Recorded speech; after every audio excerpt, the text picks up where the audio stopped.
Por 32 anos, Morris Cerullo tem viajado pelo mundo com a poderosa chamada e unção de Deus em sua vida.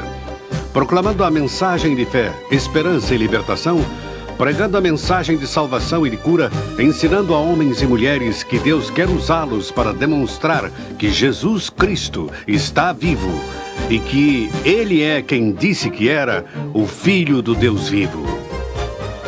Não com palavras de sabedoria humana, mas dando evidências do poder de Deus, ensinando homens e mulheres a tomar a ofensiva contra o diabo e a vencê-lo em todas as circunstâncias da vida, redefinindo o que um ministro é. Em mais de 133 nações do mundo, em todos os continentes, muitos milhares têm tido uma experiência espiritual que mudou a vida deles por completo. Em 1962, em Porto Alegre, Deus falou a Morris Cerullo e disse: "Filho, forme um exército."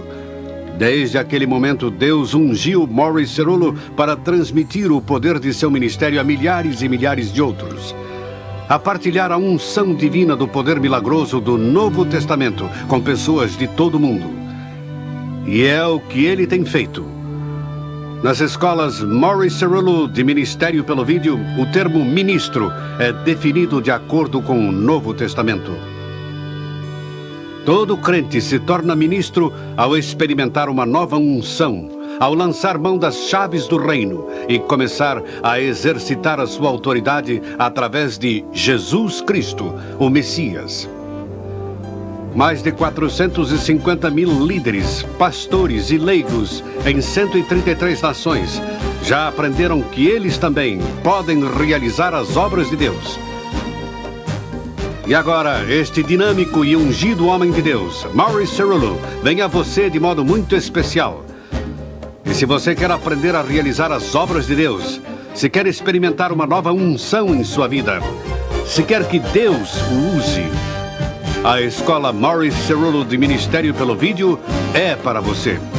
E agora, World Evangelism apresenta a Escola de Ministério pelo Vídeo. Sua vida nunca mais será a mesma. Bem-vindos à Escola Morris Cerullo de Ministério pelo Vídeo, uma escola diferente. Glória a Deus, nas reuniões anteriores você já aprendeu o que devemos fazer para realizar as obras de Deus. Na poderosa mensagem de hoje, você vai aprender por que a igreja está lutando e como pode vencer as suas lutas. Você vai também compreender o que significa ser um ministro. E agora, para continuar a inspirar você com sua poderosa mensagem, dê boas-vindas a um profeta apostólico e fiel servo de Deus, Morris Cerullo. Muitas vezes se ouve falar no duvidoso Tomé. Já ouvi muitos sermões sobre a dúvida de Tomé e gostaria que os pastores parassem de falar sobre a dúvida de Tomé. Você diz, por que, Morris Cerullo? Porque fique sabendo disso. Tomé não foi o único discípulo que duvidou da ressurreição. Eu quero dizer uma coisa. Não houve nem um. Estão me ouvindo? Não houve nenhum discípulo. Não houve nenhum seguidor de Jesus, de que se faça menção em toda a Bíblia, nem um. Homem ou mulher, nem um.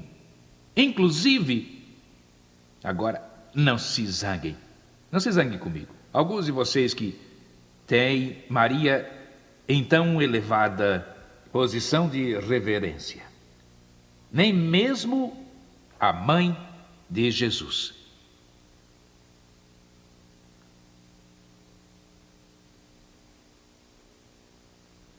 Nem um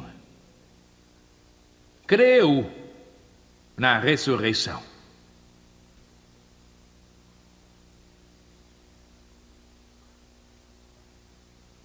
De fato, a maior parte nem mesmo entendeu.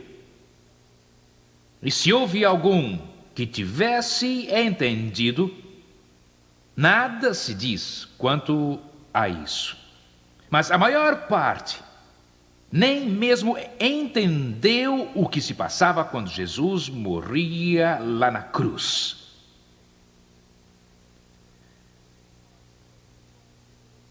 Você diz, Mori Cerulo, que declaração terrível. Eu quero que a palavra de Deus nos ajude a pôr isso em perspectiva e que ela nos esclareça no assunto. Há muitos capítulos sobre a ressurreição, mas eu vou usar o que está em Marcos 16. Quando o sábado tinha passado, Maria Madalena e Maria, a mãe de Tiago, e Salomé, 3 mulheres, Maria Madalena, Maria, a mãe de Tiago, e Salomé, compraram especiarias para poderem ir ungí-lo. Muito cedo pela manhã, no primeiro dia da semana, elas foram até o sepulcro ao nascer do sol. E elas diziam umas às outras: quem nos revolverá a pedra da entrada do sepulcro? Agora, façam a si mesmos a pergunta. Uma pergunta simples. Será que as 3 mulheres creram na ressurreição? Creram? Como sabemos que não creram? Vieram para ungir o corpo morto.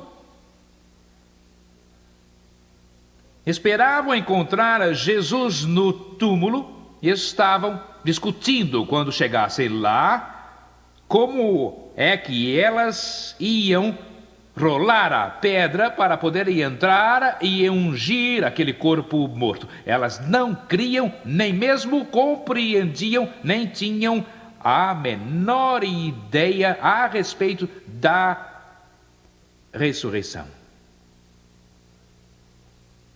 E quando chegaram lá, elas olharam e viram que a pedra estava revolvida, porque era bem grande.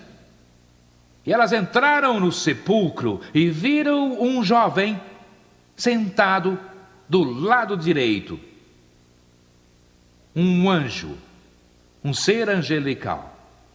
Estava vestido de uma roupa comprida e elas tiveram medo. E o anjo falou a elas: não se assustem. Vocês buscam a Jesus, que foi crucificado. Ressuscitou. Não está aqui. Vejam o lugar onde o tinham posto.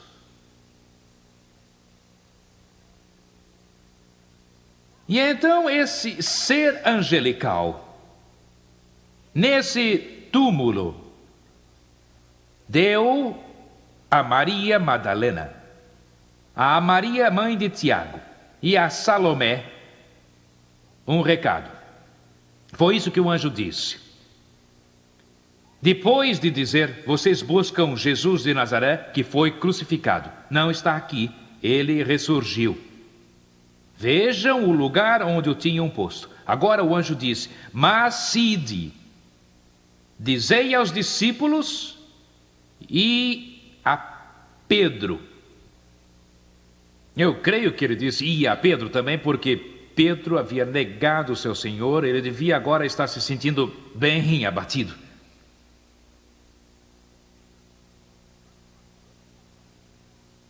Vão agora, digam aos discípulos e a Pedro que ele vai adiante de vocês para a Galileia, e lá hão de vê-lo, e notem bem, como ele já disse a vocês.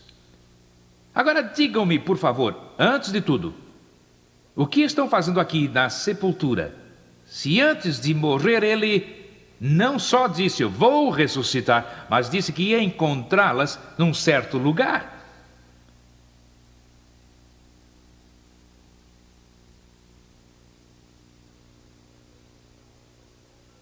Porque o Senhor disse, vou encontrá-los na Galileia, quando ressurgir, não em Jerusalém, eu estarei lá na Galileia, vão para lá.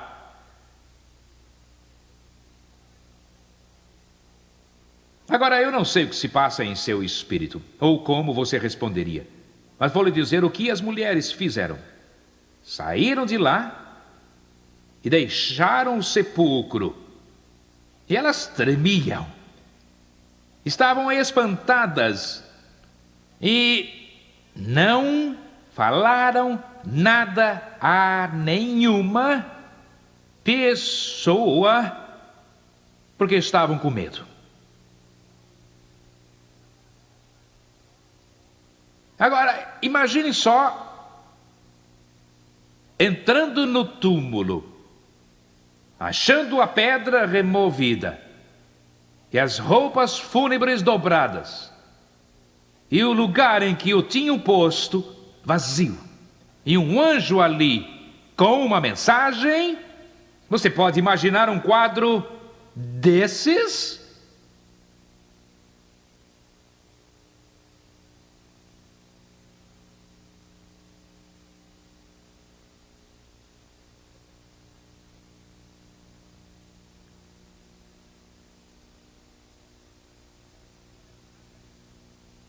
E elas não disseram nada a ninguém.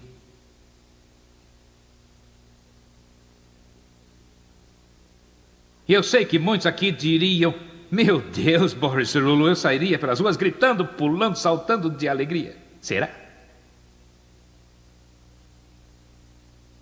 Vamos um pouco adiante. Quando Jesus ressuscitou cedo, no primeiro dia da semana, ele apareceu primeiro a Maria Madalena, de que foram expulsos 7 demônios. E ela saiu e falou a todos aqueles que estavam lamentando. Sabem, aquelas pessoas que o tinham seguido e o julgavam maravilhoso. Mas quando a coisa ficou preta, irmão, ninguém pode achá-los. Onde estavam? Quem sabe, hein? Mas a Bíblia diz que eles, quando ouviram que Jesus estava vivo e fora visto por Maria Madalena, o que as Escrituras dizem? 3 palavras. Eles não creram.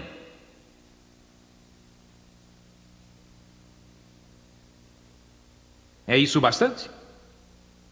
Pois bem, vamos mais um pouco adiante. Mais tarde, estamos falando sobre a ressurreição. Estamos falando sobre esses grandes heróis da fé. Estamos falando desses homens de Deus que você olha na Bíblia e diz, oh, se eu tão somente pudesse ser como eles. Mais tarde, ele apareceu de outro modo a 2 deles, enquanto iam andando pelo caminho. Mas primeiro apareceu a Maria Madalena. Ela vai... Bem, primeiro o anjo aparece a essas 3 mulheres. Elas, de medo, não dizem nada. Então Jesus aparece a Maria. Ela vai e conta a pessoas muito chegadas a Jesus, que normalmente deviam chorar. E quando ela diz, o mestre ressurgiu, lembram-se do que ele disse? Que ia ressurgir, pois bem, eu ouvi. E a Bíblia diz, eles não creram. Agora, Jesus aparece de outra forma a mais 2 deles que andavam e iam para o campo. E eles foram e contaram aos restantes. E foi assim então que a notícia foi se espalhando. E o que aconteceu? Vemos as mulheres recebendo a mensagem do anjo. Nós vemos as pessoas mais chegadas a ele recebendo o recado de Maria Madalena. E todos os outros agora, todo o resto, todos os outros discípulos, todos os outros apóstolos, todo o resto, os demais, receberam a mensagem daqueles 2 homens, a quem Jesus mesmo apareceu. E eles foram e contaram ao remanescente. E ouçam o que o versículo 13 nos diz: e nem mesmo eles creram.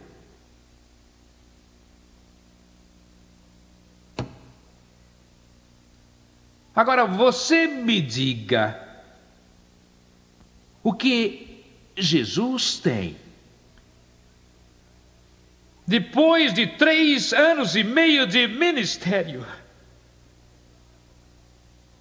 depois de andar com esses homens, e eles viveram com ele, comeram com ele, e viram seus milagres.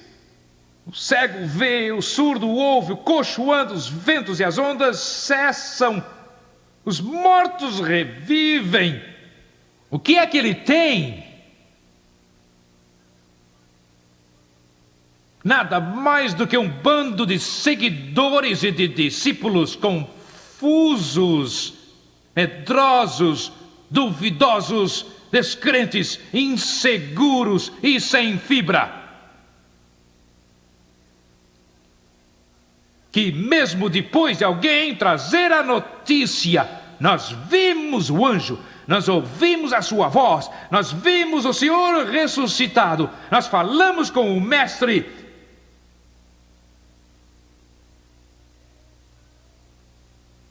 eles não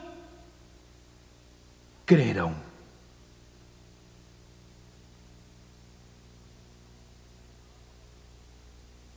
Então algo aconteceu. Eles estão reunidos numa sala. E através de portas fechadas, chega o Senhor ressuscitado. Ele aparece no meio deles. E ele não está falando só a Tomé, mas ele olha ao seu redor. Todos eles assentados.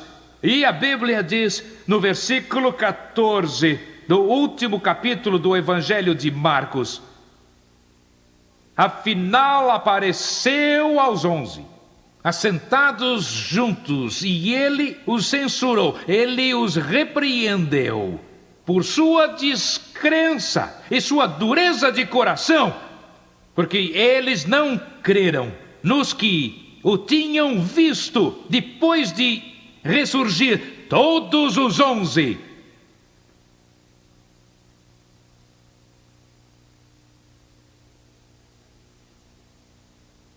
E aí Jesus, depois de haver proferido essa censura,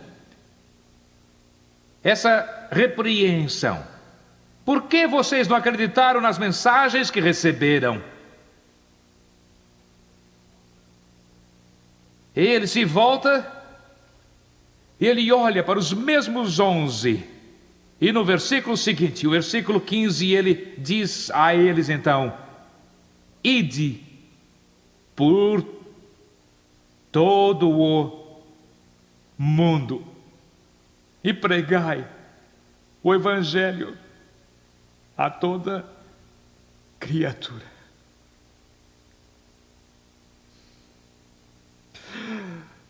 Oh, Deus! Que grupo! Esses 11 que fugiram da cruz, que se apavoraram, que disseram em público: não o conhecemos, que não quiseram crer na palavra dos anjos. Esse grupo, Jesus, algo está errado. Isso foi um grande erro. Como podem esses 11 moleirões sem espinha dorsal, incrédulos, negadores, fujões, sem nenhuma fibra, fazer a tua obra? Como é possível?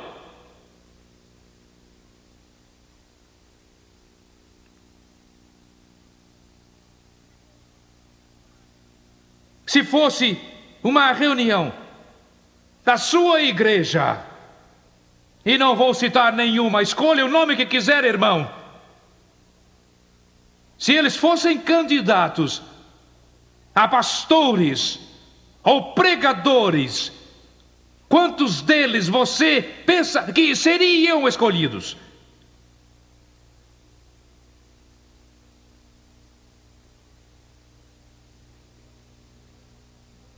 Nenhum deles teria se qualificado para uma ordenação hoje. Nenhum deles teria se habilitado.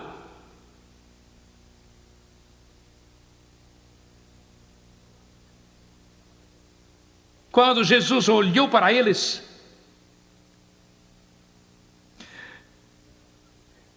e os viu em tanta fraqueza e tanta descrença, e naquela fragilidade, eles entregou a maior tarefa, a grande comissão de ir a todo o mundo. Fiquem sabendo uma coisa: Jesus não estava olhando para o que eles eram, estava vendo o que ele podia fazer com eles.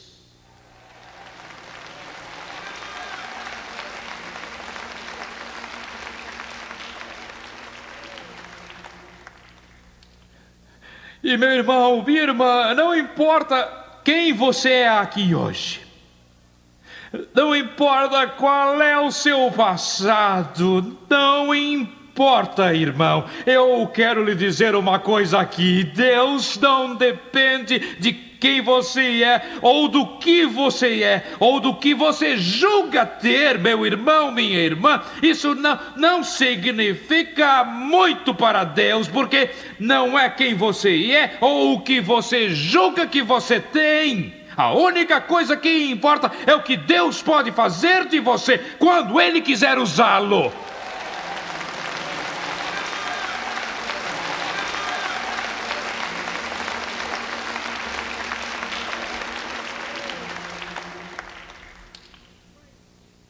Cada um daqueles indivíduos teve suas dúvidas.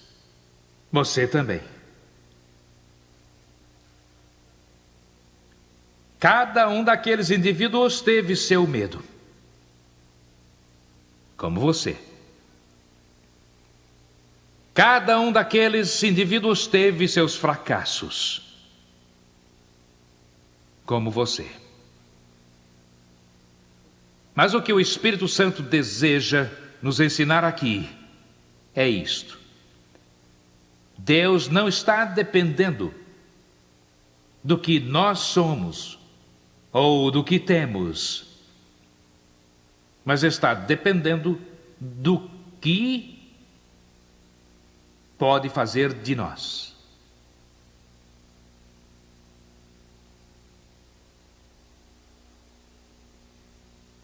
Algo aconteceu àqueles discípulos.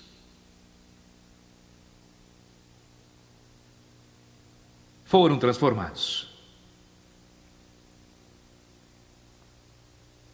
Quando veio a mudança, eles não tiveram mais medo. Quando eles mudaram, eles não tiveram mais dúvidas. Quando a mudança veio, eles não viram mais fracassos. Foi esta a nova realidade.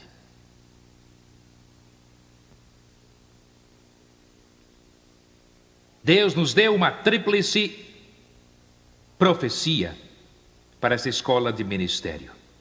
1, sua vida nunca mais será a mesma. 2, você vai saber como fazer as obras de Deus. Isso nos leva a um ponto importante nesta conversa de coração aberto sobre o que devemos fazer para realizar as obras de Deus. Eu quero pôr uma afirmação em seu espírito. Eu desejo falar em particular, agora, com os nossos ministros, ou os obreiros cristãos. Quantos ministros temos nós aqui? Vamos ver as mãos. Por favor, não abaixem as mãos. Levantem.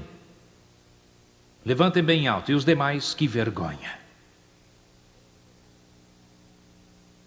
Como vocês podem estar aqui 3 dias e me ouvir ensinar sobre a interpretação do que um ministro é? E agora eu pergunto, quantos ministros temos aqui e só os pastores, ou os professores, ou evangelistas, ou missionários levantam a mão? O que é que os outros pensam que são?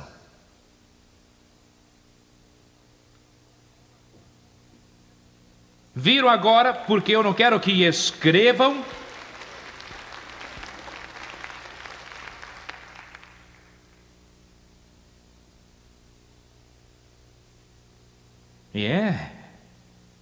A luz está chegando?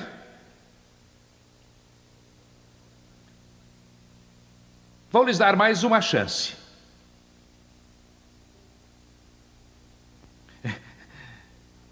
Vejam bem, se vocês ficarem sentados aí sem fazer coisa alguma, o mundo vai para o inferno. E o que eu estou tentando fazer é sacudir você para começar a agir, em vez de ficar aí sentados sem fazer nada mais.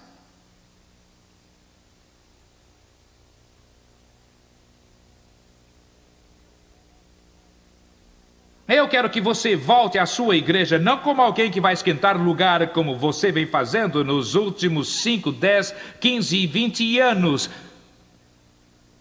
O pastor da sua igreja vai ficar todo feliz da vida de ter 100 novos ministros em sua igreja para ficar ao lado dele. Eu quero um sorriso seu.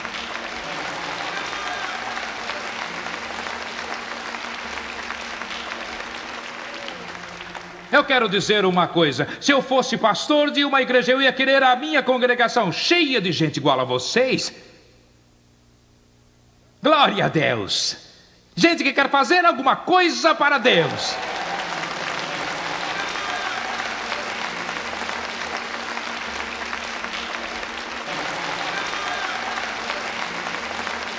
Amém! Pois bem, mais uma chance. Sabem, eu não sou Deus. Deus lhes dá muitas chances, eu só dou 2. Não, vocês sabem que não, eu dou 1 dúzia. Quantos ministros temos aqui? Vamos, Deus tem um exército. Amém. Bem, vocês podem cantar, vamos.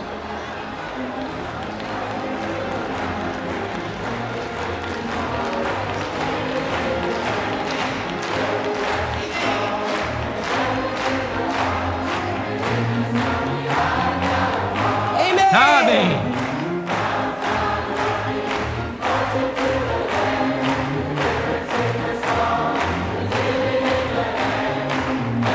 Vamos, vocês podem movê-los.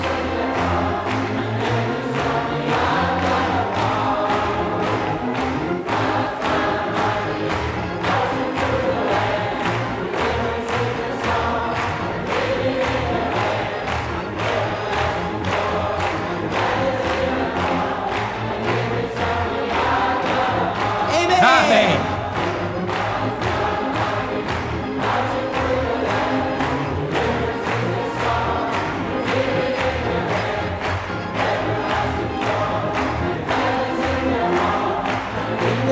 Amém, eu faço parte.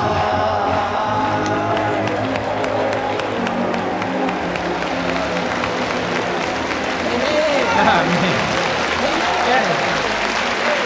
Eu faço parte. Ei, glória a Deus.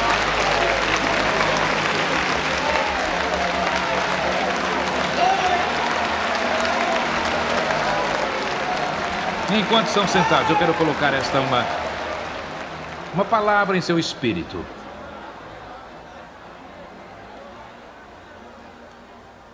Que devemos fazer, Senhor? Que devemos fazer para poder realizar as obras de Deus? Uma coisa aconteceu a esses discípulos e tem de acontecer a nós. Uma das profecias tríplices para nós é não só que nossa vida não será a mesma, mas que nós vamos saber fazer as obras de Deus. Talvez a declaração mais importante que eu jamais poderia fazer a vocês é esta: o homem nada tem em si mesmo, senão o que recebe do alto.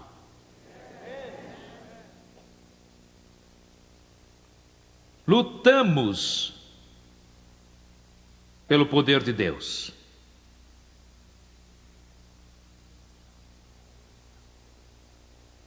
E talvez hoje, mais que nunca na história da igreja,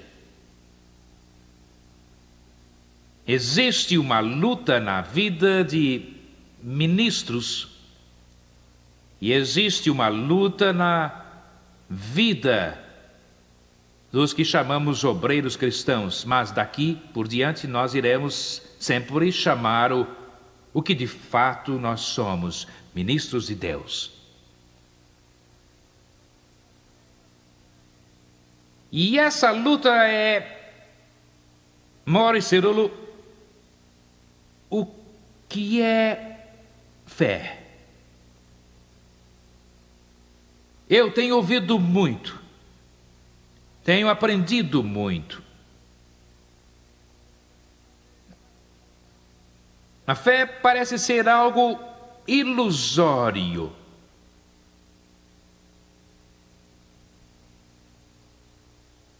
Espiritual.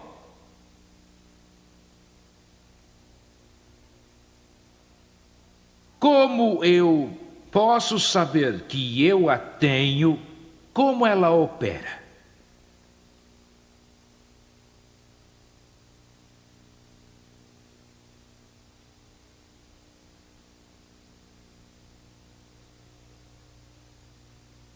Eu quero que o Espírito Santo seja o único mestre aqui, que nos leve a uma nova dimensão espiritual, uma nova compreensão dessa maravilhosa,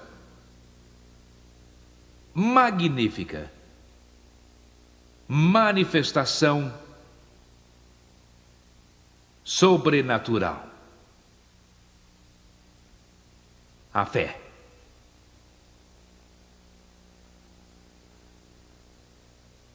Há uma diferença clara entre as bases do poder de crer e do poder da fé.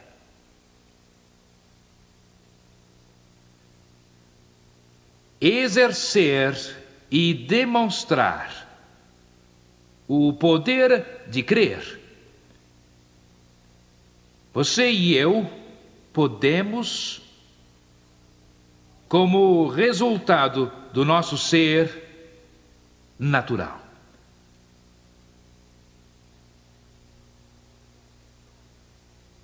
Você resolve na mente crer nisso.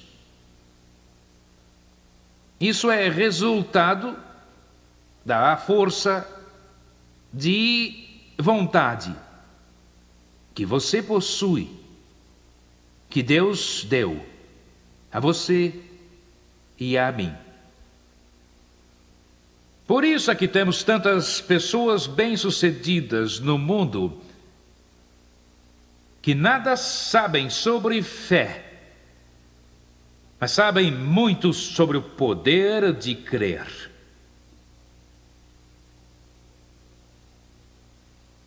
Como o poder do pensamento positivo. Muitas outras dessas forças naturais que temos dentro de nós mesmos que podem conduzir-nos na direção de uma atitude boa e forte.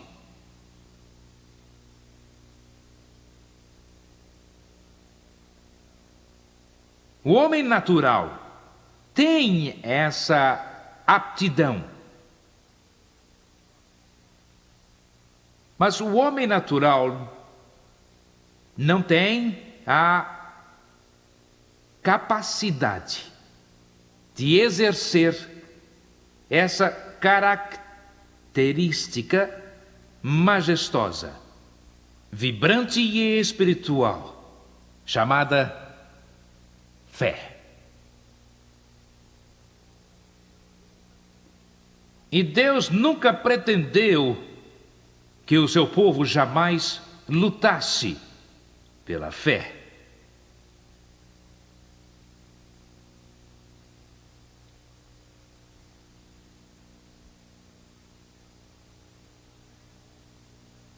A fé não é um produto humano.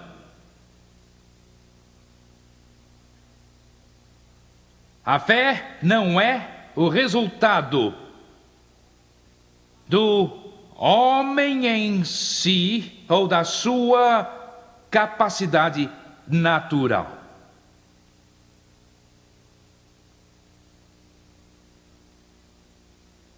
Quando Deus fez o homem e então o pôs no jardim, ele lhe deu 5 sentidos naturais.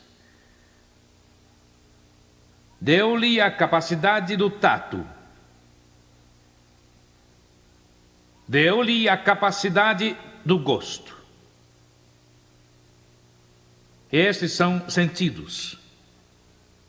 Deu-lhe a capacidade da visão. Deu-lhe a capacidade de ouvir. E deu-lhe a capacidade do olfato. Por alguma razão, quando Deus fez o homem, esses eram os sentidos que ele precisava para viver. 5 sentidos naturais. Agora deixe-me soltar uma bombinha em vocês. Não é uma grande, porque as grandes vêm depois. Só uma pequena. Agora, Deus nunca deu a Adão e Eva a característica ou a qualidade ou o sentido da fé.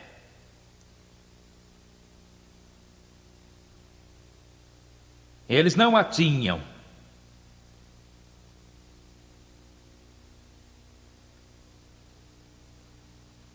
Você pode ficar com esse olhar surpreso no rosto por hora, não faz mal. E sabem por que Deus não deu isso a eles? Porque não precisavam dela.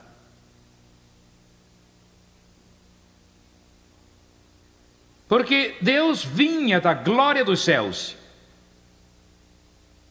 Por que precisariam de fé?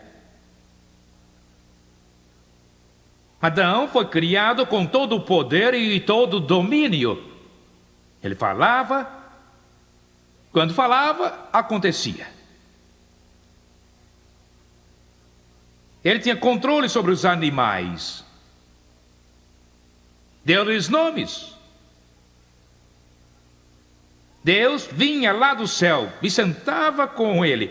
E aí eles tinham comunhão. E Adão e o Senhor comiam juntos. E Adão então o adorava. E Deus e Adão passavam um longo tempo juntos. Não precisava de fé. Mas alguém diz: Morris Cerulo, você nunca leu em Romanos, onde se diz que a cada pessoa Deus repartiu a medida da fé? Quantos de vocês já leram isso nas Escrituras? Por favor, leia o primeiro versículo, o segundo versículo, o terceiro versículo e o quarto versículo. Leiam todos juntos. Diz: rogo-vos, pois, irmãos, pelas misericórdias de Deus. Isso não foi escrito para não crentes, e sim para crentes. Rogo-vos, pois, pelas misericórdias de Deus, que façais o quê? Que apresenteis os vossos corpos em sacrifício vivo, santo e agradável a Deus, que é o vosso culto racional. O que é racional, então? Entregar tudo a Deus. Entretanto, Deus diz que é o vosso culto racional. E então Deus diz: conforme a medida da fé que Deus repartiu a cada um. Ele não diz que Deus simplesmente está distribuindo a cada um que vai passando pela rua.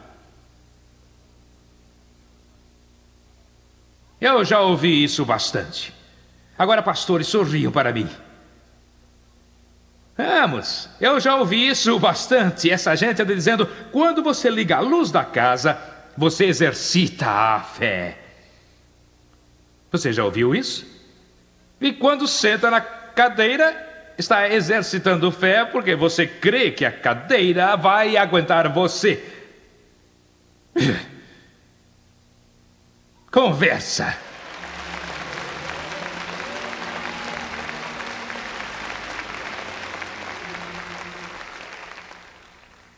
A fé não é uma força natural da vida. O homem não nasce com ela.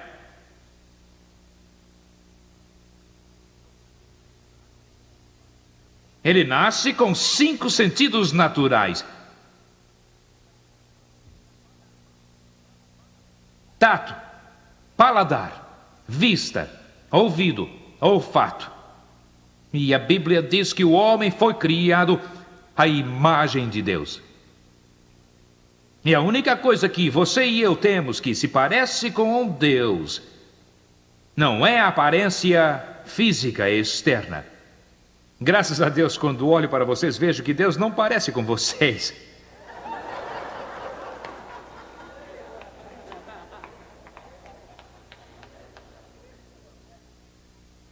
Estou certo disso, irmão. Fico alegre que ele não se parece com esse pastor judeu. Não tem meus olhos, não tem meu nariz, nem as minhas feições físicas. Quando a Bíblia diz que fomos criados à imagem de Deus, isso quer dizer que a imagem de Deus está em nosso espírito, dentro de nós, não se acha em nosso corpo físico.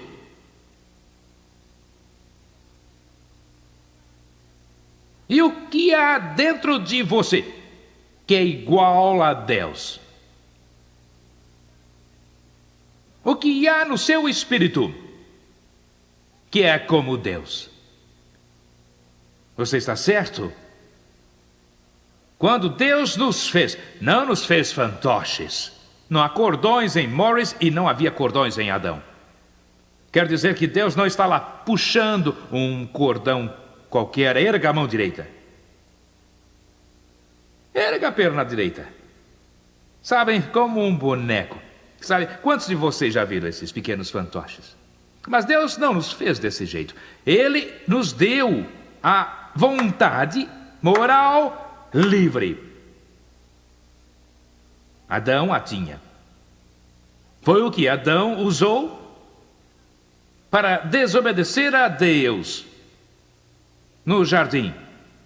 Isso trouxe o pecado, a doença e a morte a este mundo, porque Adão tomou a vontade que Deus lhe deu e Adão usou isso contra Deus.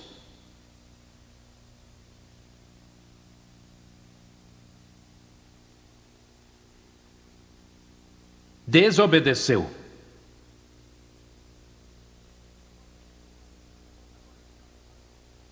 Agora eu quero lhe dar um outro choque daqui a pouco.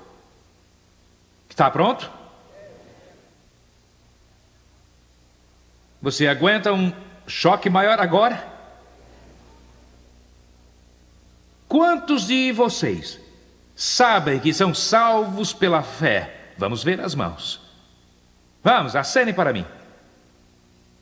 Bem, nós vamos tratar disso agora mesmo.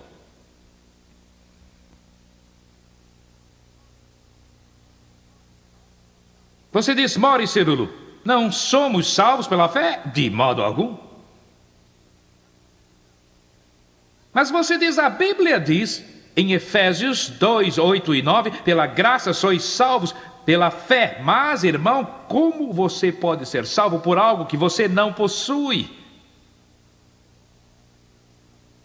O homem natural não possui a qualidade da fé. Não venha me dizer que todo pecador bêbado e homossexual e toda pessoa imoral que anda na rua tem essa característica da fé dentro dela. A fé não é uma força natural em nós. A fé não é uma força natural em nós. A fé não é uma força natural em nós. Todos os que vão andando pelas ruas têm autoridade sobre a sua vontade. Todos os que andam pelas ruas podem exercitar os sentidos naturais: visão, paladar, tato, ouvido, olfato.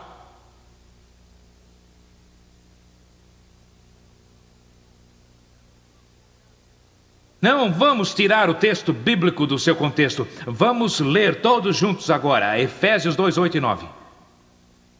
Pela graça sois salvos mediante a fé. E isso não vem de vós. É um dom dado por Deus. Não de obras. Vamos continuar a ler? Não de obras. Por quê? Para que ninguém se glorie.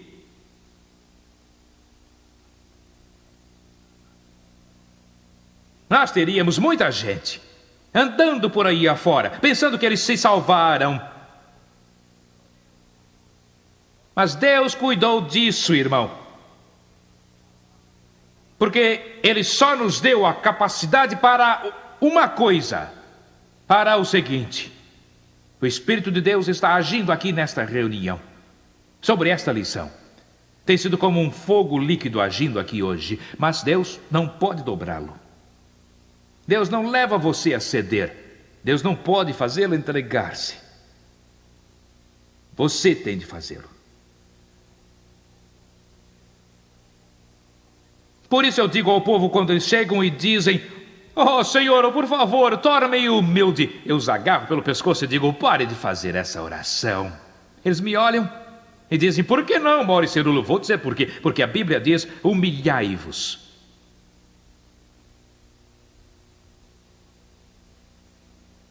De jeito nenhum você pode me convencer que um indivíduo tem a capacidade de poder alcançar e compreender e entender Deus.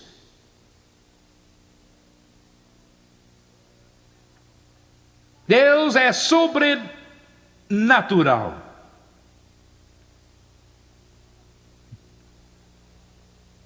Sabe o que a palavra Deus quer dizer?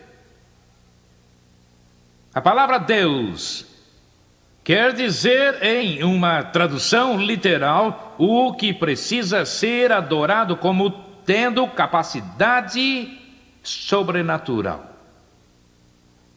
Pastores, sabe o que vão fazer? Quando chegarem à sua igreja no domingo, ou quando voltarem dessas reuniões dessa escola, sabe o que vão fazer? Ponham uma faixa por cima da porta da igreja, onde o povo entra quando vem para assistir aos cultos. Deus é alguém que tem de ser adorado como tendo capacidade sobrenatural.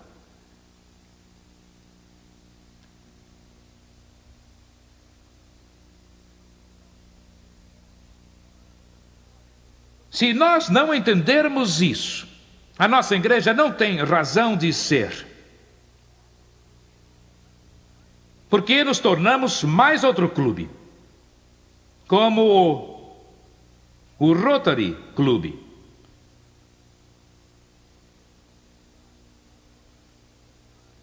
Porque, do contrário, estamos entrando na igreja e observando uma forma e um ritual. É só mais um clube psicológico e é só isso. Mas o que nos faz diferentes é o fato de que o Deus que nós vamos adorar lá no templo não é só uma forma, não é só um ritual e não é só mais uma corrente filosófica. Mas nosso Deus é sobrenatural, é alguém que exige, ele exige que reconheçamos que ele é sobrenatural. Ele exige isso.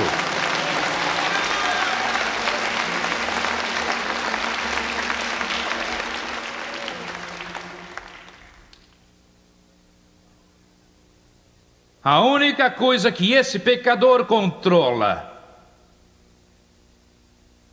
é sua vontade. Agora isso vai chocá-lo. Mas se você recordar sua própria experiência, eu creio que irá entender e vai ver que é verdade. Quando você deu o coração a Cristo, onde quer que isso tenha sido, em qualquer parte do mundo, quando você entregou a vida ao Senhor, você não sabia o que estava fazendo. Vamos, 90% das pessoas que são salvas realmente não sabem explicar o que aconteceu. Recorde sua própria experiência. Tudo o que você sabia era que algo estava impulsionando você e que você queria dar sua vida a Deus. O Espírito de Deus estava trazendo convicção ao seu coração e você dizia então: oh Deus, eu me entrego-te minha vida. Você veio à frente. Ou alguém testemunhou. Você não sabia o que estava acontecendo. Mas, irmão, ao se levantar, você sabia que algo tinha acontecido. Você sabia que algo aconteceu. Sua vida foi mudada. Você teve o poder de fazer o quê? Você teve o poder de se entregar.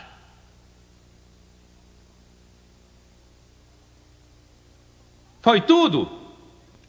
Por quê? Porque Deus não pode forçar. Deus não pode pegar você pelo colarinho e arrastar você para a frente. Pode mandar o Espírito vir sobre você e falar a você, mas não pode forçá-lo, não pode anular a sua vontade.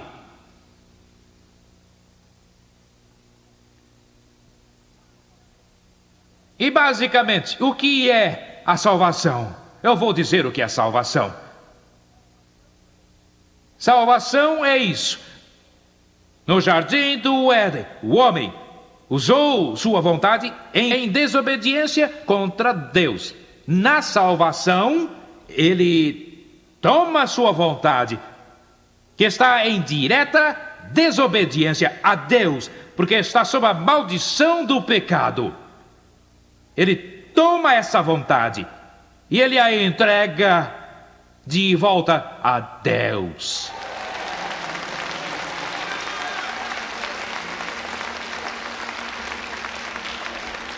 Amém. Amém. Agora não mais nós vivemos, mas é Cristo que deixamos entrar em nós para vir e viver sua vida, sua vontade e suas obras em nós.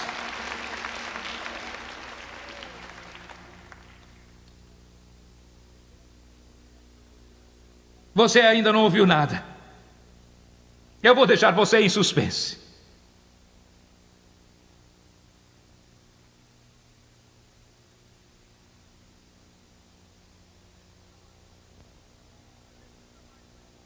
Você nunca mais vai lutar para ter fé. Quando você chega para a cruz e entrega a sua vontade a Deus, pela graça você é salvo pela fé. Isso não vem de você.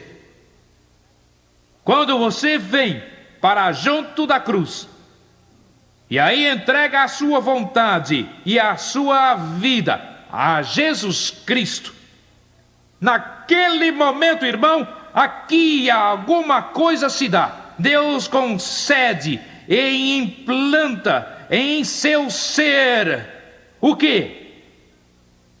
Pela graça sois salvos por meio da fé. E isso não vem de vós.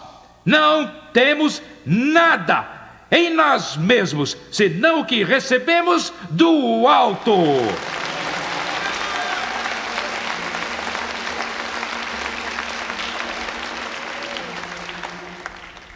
Neste momento, irmão, Deus concede, Deus implanta em você o quê? O quê? O quê? De quem é a fé? De quem é? De quem?